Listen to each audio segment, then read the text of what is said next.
What's up, guys? It's Lou from Unbox Therapy, and today we're taking a look at the brand new MacBook Air for 2013. This here is the 13-inch model, but it is also available in an 11-inch form factor if you're looking for something even smaller. But they are both incredibly portable, and now they've got some performance improvements courtesy of Intel Haswell. This is the base model 13-inch with a 1.3 gigahertz dual-core Intel Core i5 processor, but it can turbo boost up to 2.6 gigahertz. And if you spec this thing out even further, up to, say, 1.7 gigahertz, which is the top chip that you can put into it, that will turbo boost up to 3.3 gigahertz. So some insane figures for such a portable laptop. A lot of people were hoping for more performance, but the bigger story here is the battery life. With Intel Haswell, you can now expect to get, according to Apple, of course, up to 12 hours of battery life on this particular model. I'm going to put that to the test.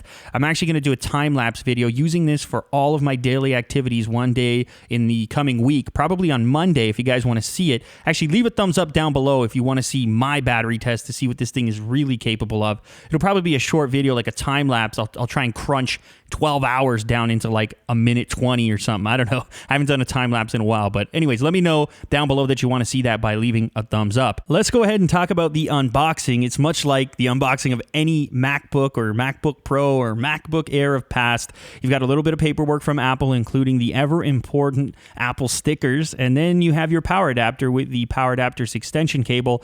It features MagSafe 2, so you have a slightly smaller connector than you'd expect to have like on the older MacBook Pros with the unibody configuration.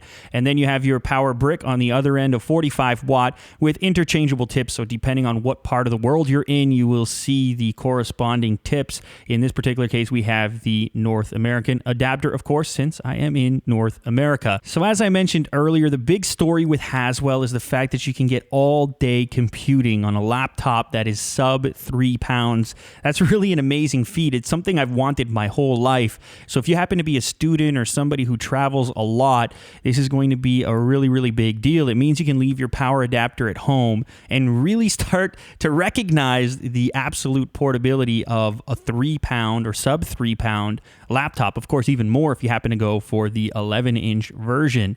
This thing is razor thin. It really boggles my mind every time. If you don't get to play with a MacBook Air on a regular basis, you will definitely be impressed with just how thin this thing is. On the left-hand side is where you will find your power port, as well as a USB 3 port, a headphone jack, and then dual microphones. And as we continue to pan down, you can really start to appreciate just how razor thin and razor sharp this is. On the other side of the laptop is where you'll see your SD card slot, as well as another USB 3 and then a Thunderbolt port.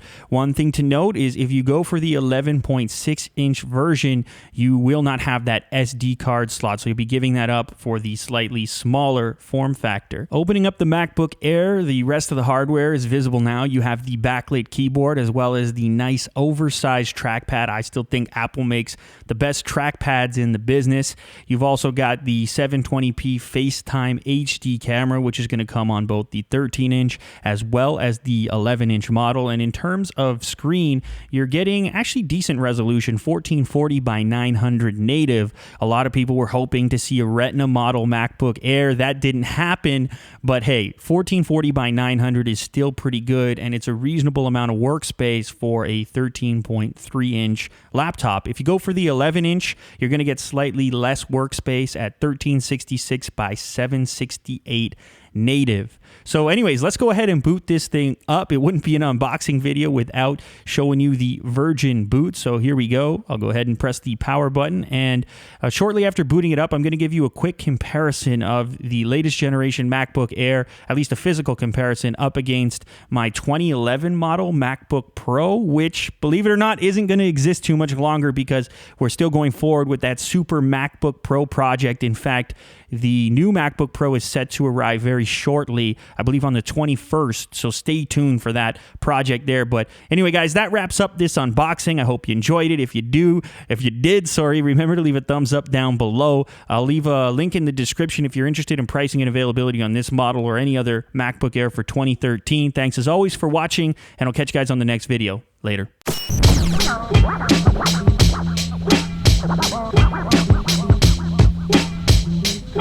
No.